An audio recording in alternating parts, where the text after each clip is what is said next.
Hello, everyone, and welcome to another episode of DEO Growth Secrets. I'm your fearless host, Emmet Scott, and I'm here with JW from SupportDDS. And we just finished kind of a different environment than usual for the podcast, but we just finished a cool event called Destination DSO that you've been doing for a few years now. And we got to sponsor for the first time. And we started that. We felt that there was a void for leaders, especially in the DSO world, to get together out of a kind of a convention setting where you got to spend some time. It wasn't salesy. It wasn't trying to explain your product, but really getting to know people. Yeah. And I think Buck Davis spoke today, and he talked about something that's missing in today's world is the social connection. Yeah. And so to me, this was Destination DSO was a way to bring together 25 or so people that could really connect. Yeah, and he spoke about resilience, which I thought was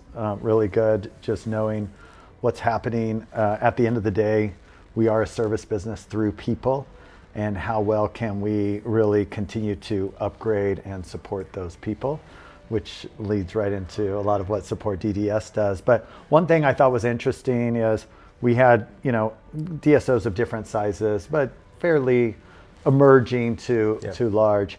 And one of the emerging groups of 17 to 20, talking to a group with 1,600 locations, and his comment was, they have the same problems I have. Yep.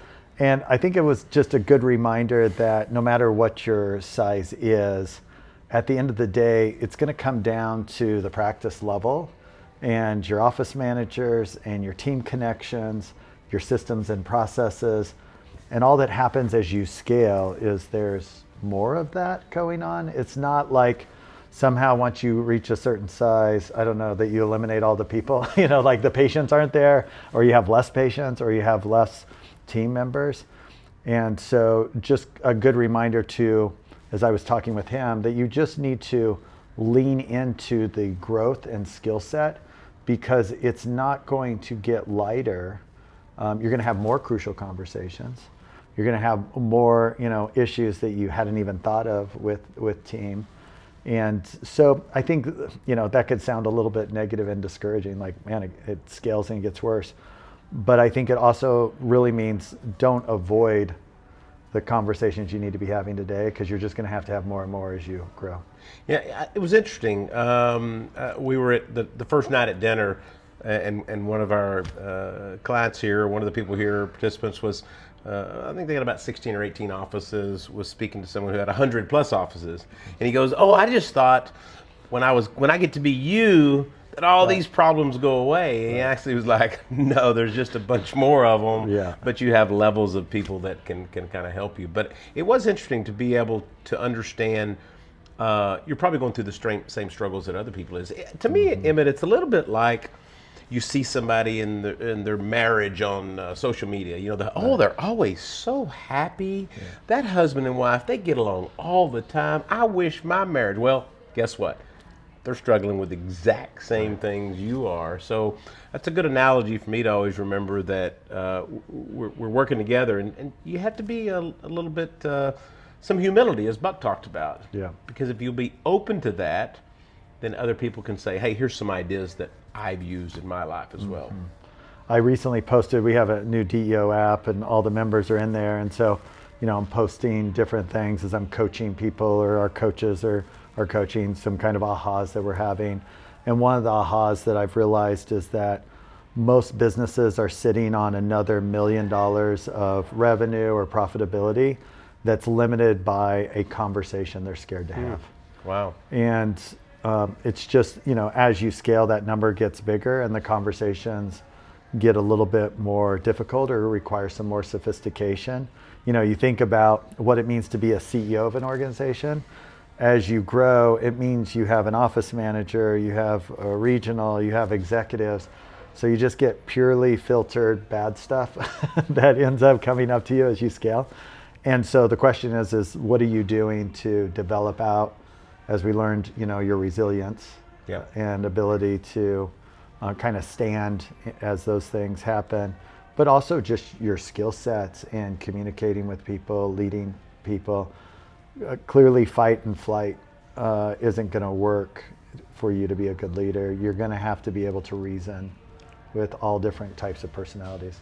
Yeah, I think it's interesting to also, you said something that struck a nerve with me. I think I've been an entrepreneur now for 35 plus years, and I always thought I could do it all, right? And so I thought, oh yeah, I'd be a great CFO. Well, I'm a horrible CFO, right? And we're going to go broke if I'm the CFO.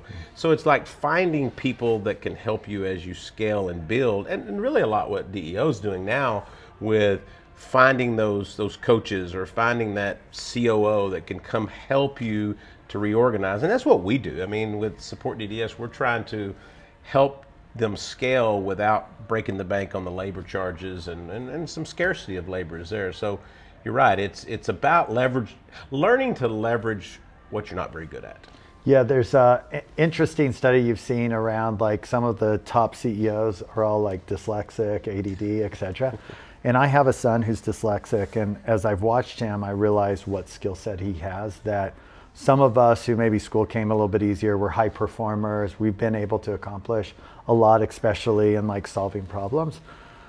Is, your weakness is the overuse of your strengths. And so it's like, well, I can do it all myself. Yeah. He's grown up in an environment where he's always relied on some level of support. Hey, could you read that for me? Hey, could you do this part? And so his delegation skills are insane. They're fabulous. And so he scales very quickly on things because he doesn't have, it's not a big deal for him to ask for help. And he knows what good support for himself looks like. And he'll communicate like, hey, you gave me too many tasks at once. If you could write those down for me, organize them this way, then I can go da-da-da. And I'm like, yeah, that's what we're trying to teach every CEO how to do. Slow down, delegate a little better. Yeah, use the IDOPE system, all of those things. And so, speaking of ADD, where was I going with that? I think, I'm JW, you're Emmet. Yeah, thank you. I think that the critical skill that you learn is, what am I good at and what am I not, on scale, right? Yeah. And if you're feeling a lot of anxiety, I think a big part of anxiety comes from trying to do too many things, trying to believe, well, I could do that better, etc. And the reality is that you're just not going to scale. Like, it's not a bad thing, but your influence is going to be limited to this level to get to that next level. I think for me too, as we've grown, that I used to have touch points with a lot of departments and a lot of leaders and and I knew everybody, and we're at now 1,500, and you can't know everybody. You can't know. You really can only know your upper leadership team. And so that's a problem for me, because I wanted a lot of times to micromanage all the way down, right? And really get in deep. And I've really learned this acronym. I've stolen some of it. Some of it's mine. Is I take this idea of evaluate what you're doing. So usually on a Sunday night or Monday morning, I'll really evaluate my week. And then I'll try to eliminate things like, I don't know why I'm in this meeting on Thursday, so let me eliminate that. And then I'll look at some things that are on my to-do list and say, some of those can be delegated, which is kind of our business model. What could be delegated? So for me, it's evaluate, then really eliminate, especially meetings where you're like, I don't need to be in that. I've got good people already in that meeting. Then delegate a lot of the stuff you do. And then my last one is focus. So I think if you can evaluate what you're doing, eliminate what you don't, delegate what you don't need to do, and then really you can focus. One of the talks today came in and said, what are our top priorities? And he said there was 78 of them at a group with 70 plus locations. And he said, we narrowed it down to 3. Yeah. And so I think as leaders too, we believe we have the skill set to multitask, which I don't even know if it's a real thing anymore. But you need to focus. Yeah. You really have to be focused and honed in on what you're doing. The word that I've started switching around focus and priority is if you're a strategic leader. I think we've always thought of strategic as innovative. So it's like, hey, we need to do a strategic plan. It's like, what's the new ideas? But what I find the best CEOs do is their strategic plan is exactly what we heard, which is, what is the prioritizations that will have the highest return on investment? Yeah. And I think bringing this, frankly, back to SupportDDS type things is, as you look at your team, every team member is operating, let's say that they have a a salary that's, $30 an hour. They're doing some things that might be worth $40 an hour, $50 an hour. They're doing things that are at $30 an hour. And they're doing things that are $10 an hour, right? And the question is, I think one of the first places when you think about scaling isn't go buy 20 locations, but getting good at helping team members work at the highest level of their skill sets and their compensation, because that creates a career path for them. Can also be very disconcerting for them because you're delegating and teaching them how to delegate.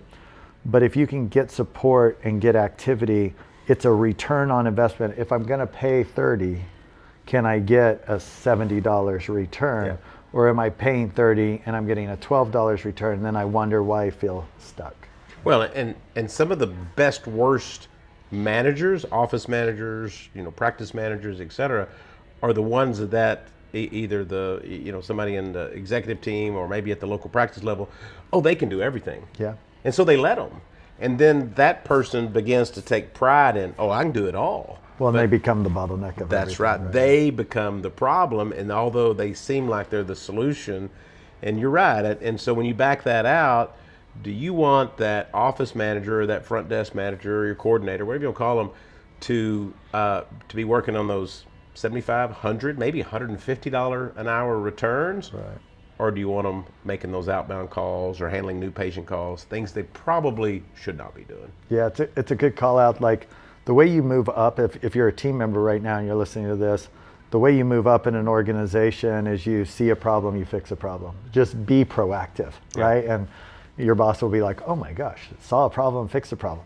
Those people get promoted because it's so nice to not have, the individual that you have to tell them everything to do, and half the time they do it, half the time they don't. So if you're in that top 5% where you see a problem, you fix a problem, you work proactively, which by the way, you can judge if you're that person, because if sometimes your boss is like, hey, slow down, or hey, you kind of stepped on so-and-so's toe, you're doing a good job. You're doing a good job. You're on the right track. Yeah. I always like individuals I have to say, whoa, rather than giddy up, and but the problem is, to move to the next level, you have to see a problem, document, organize, prioritize, and then figure out if you should work on it or someone else should, or if it's the most important thing to work on right now.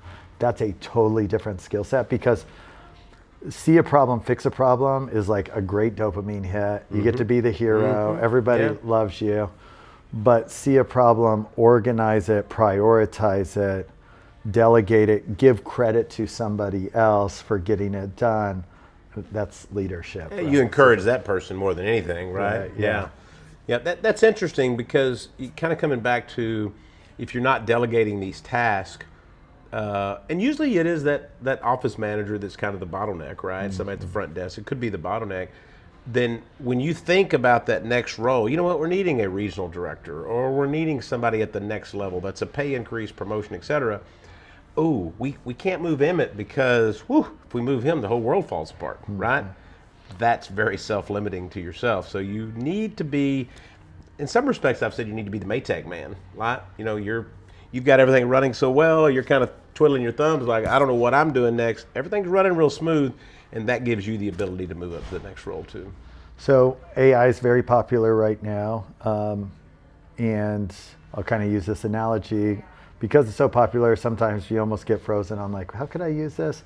So DEO created an AI workbook with prompts for front desk, back office, how an HR person could use it, all these different things. I'd love for you to kind of walk through, we talk about outsourcing, insourcing solutions, but I think it's just good to review. You now have almost 1,500 people that, within dental and other industries have been outsourced and insourced to you guys. What are different ways, like if you were sitting with someone who's never heard of this concept before, and they're thinking about bringing a team member in, and they're starting to understand like, oh, I could get a lower cost, high functioning individual, take somebody who's at that $30 an hour and continue to move them up while having a lower cost solution do some of this work. What are some ideas that from single practice owner, and then just kind of scale up, if you would? Yeah, I think first of all, don't think it's magic, right? Don't, you and I had this conversation, don't think you're going to set somebody in there and 2 or 3 weeks later it's just all running smooth, because that's not reality. It does take training. We find the offices that have really good SOPs in place, they have a training plan, and they kind of know what they want. Our Nina, our director of RCM, we were talking today about the number of times people have come on and we haven't set expectations, right? We didn't level set and say, well, we expect them to do this, and so now you know that going in. So I believe when you're considering this, the first thing I would do is probably go to your staff and say, what's holding you back? What are the things, and you're going to get the traditional things, oh, this insurance verification, or you know what, we bought this new AI technology that's given us this great dashboard, but we don't know what to do with it, right? We don't have time to call all these back, the missed calls or the recare or whatever it is. So I think I would initially, kind of that evaluate piece, go into your team and say, hey, what's holding you back from getting to the next level, or what's holding us getting back? By the way, I love about that is that's way better than like, I grabbed this person, now office manager, go figure out what to do with them. Disaster. Right? Yeah. But so much better to be like, hey, I want to get some support and resources under you. Where should we start? We'd say, look, go to your team and say, hey, I want to elevate you, which may enable me to pay you more because you're doing those higher ROI jobs. Right. And now they're bought into the idea of the old traditional, and I've heard you say it a couple times, outsourcing, insourcing. We don't like outsourcing only because there sometimes is a bad connotation. There's going to be a language barrier. They're going to be in another time zone. They don't know what they're doing. There's all this. It also kind of has a disconnect feel to it. Correct. Like, I just throw it over the fence and hope it gets done. That's right. This is a team member you're bringing into the fold. You're going to have them up. You're going to include them in trainings. You're going to include them in huddles, whatever else, like you would any other virtual team member. Yeah, we do a training. We've got a training program for a dental coordinator, we call it, and they do learn all the functions and have a really good background. If it goes into something deeper like the RCM, we'll give them some deeper training. But they're going to have that. You need to have that 90-day plan of how you want to slowly integrate them. And again, don't throw all the tasks on them on day one. They're not going to figure that out, right? Start small. Think big, start small. I would say if it's something simple like, hey, just taking in our overflow calls, we could start there. Probably the most popular is new patient calls. And the reason that really works is your front office typically doesn't have enough time to spend with a new patient. Mr. Scott, hang on, let me put you on hold and I'll be right back with you. And now you're like, I'm not going on hold. Right. Rather than you get the call, and if you need to spend, I think the average time is around 7 minutes for a new patient. If you need to spend 7-8 minutes with them, you can allocate that. So we've had a good starting point is getting new patient calls. Now that scares people to death. Right. They're like, it's like my lifeblood. What are you talking about? Yeah.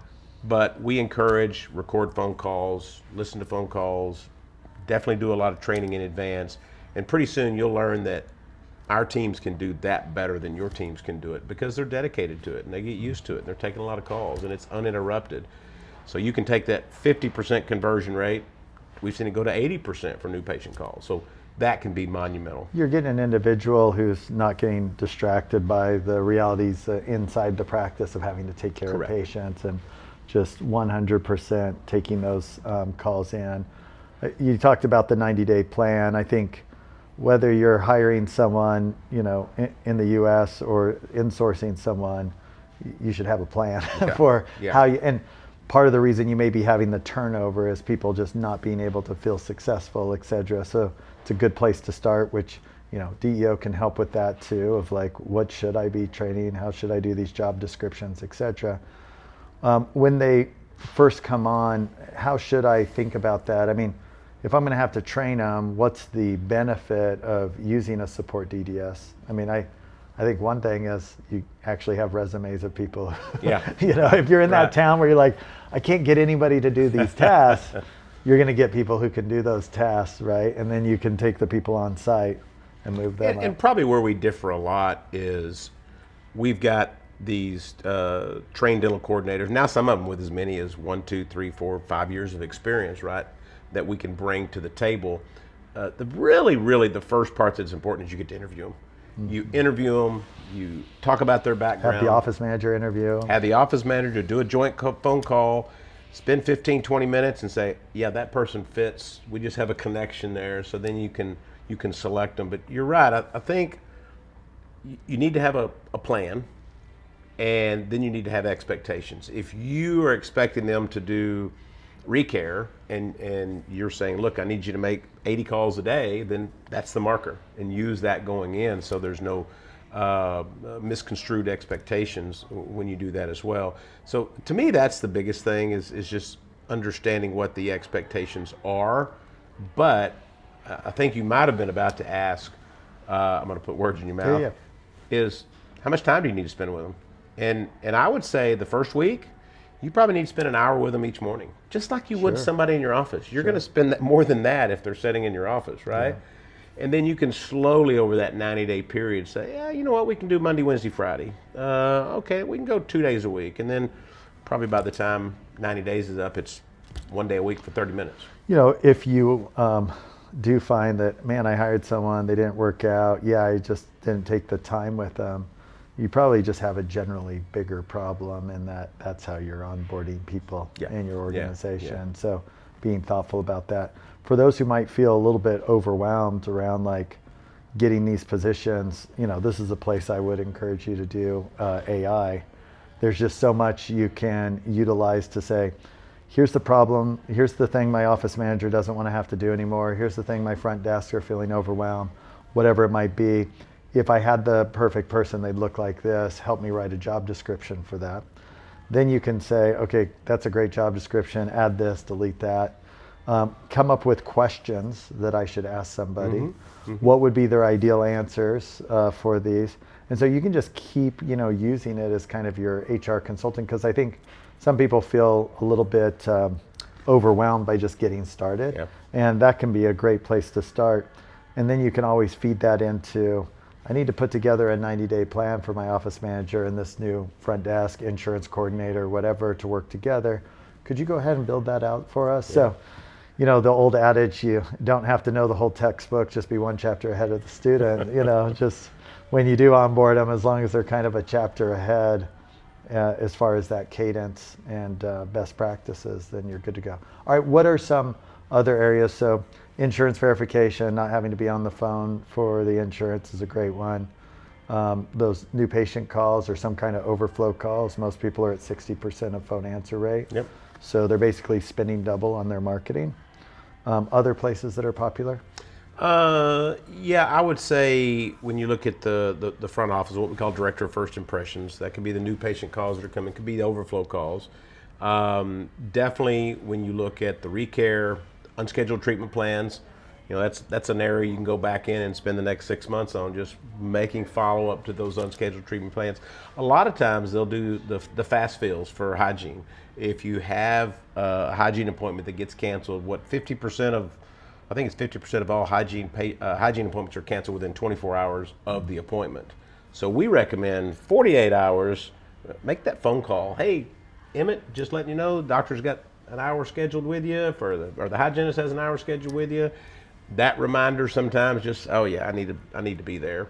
And then if they do cancel, having a way in which to fill that seat, because that's non-revenue you can't get back if that seat's empty. So utilizing it for that. Accounting functions can be very simple, whether it's just some simple bookkeeping functions to get some of that off of your teams. Larger groups, larger DSO groups are using us for kind of an HR specialist, HR generalist, helping with those SOPs, helping with the paperwork, the documentation that needs to be required, et cetera. So for onboarding other people as well. Onboarding other people, yeah. Gotcha. Even internally, right. Yeah.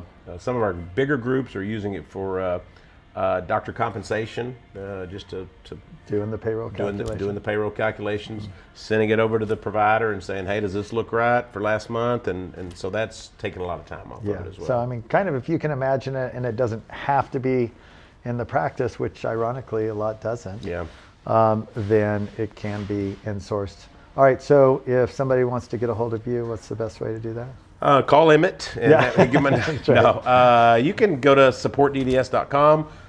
You can email me, JW, it's pretty hard, J and a W, at supportdds.com. And or you can go to the website, schedule a discovery call. I highly recommend doing the discovery call. Takes about 30 minutes. We can explain it. Well, first thing we'll say is, what are your pain points? We want to understand what you're struggling with, and then we'll talk about some solutions. We do usually have one of our team members on in our Africa office, so you can hear them speak and understand if this can be a right fit for you as well. It's awesome. And you just wrote a book, right? Oh, had it with me. Yeah, Global Talent, Local Results. And if you're interested, we'll send you one. We'd love to get those out to you at no charge. Awesome. We know that it really is just a pamphlet or a kind of an outline of how you can insource, outsource better. And look, I want to say this. You may be using a current company to do this now. You may be already in the process of about to hire another company. That's fine. The book and what I like to do is help people to understand what they need to know before they try it. For instance, how do I keep my attrition rate low? What do I do for training? How do I integrate them into my culture? How do I make them a better part of my team? And it's really got the best practices. Yeah, some best practices. And no matter if you're going to, again, use us, ask these questions of the companies you're considering, so look you know our what's going assistant to. Oh, here. look at my lovely assistant. For those who are watching this on YouTube, you're able to see this beautiful. And look at there, our lovely assistant, our lovely Vanna, or Michael Irvin, got this for us. Yeah, Global Talent, Local Results. It is a plane ride read, and I really think it's just helpful to understand the best practices and how you can get started. So. Awesome. You can also connect with JW at most DEO events. I think all of them at this point. So if you're going to be in Phoenix here, June 12th through the 14th, we'll be there. We're going to be talking about labor costs, actually, and what are the exact labor costs that you need at each scale of your practice, and then within those, how much front desk versus back office, and within that, double click down, what is a level 1, level 2, level 3 front desk, back office, etc. So we're really just giving you the entire labor blueprint. We'll also have our mastermind breakouts with our tribes, etc. So it'll be awesome if you're interested in that. That is for DO members only. Hopefully this has been helpful for those listening. Great to be with you all. And until next time, keep smiling.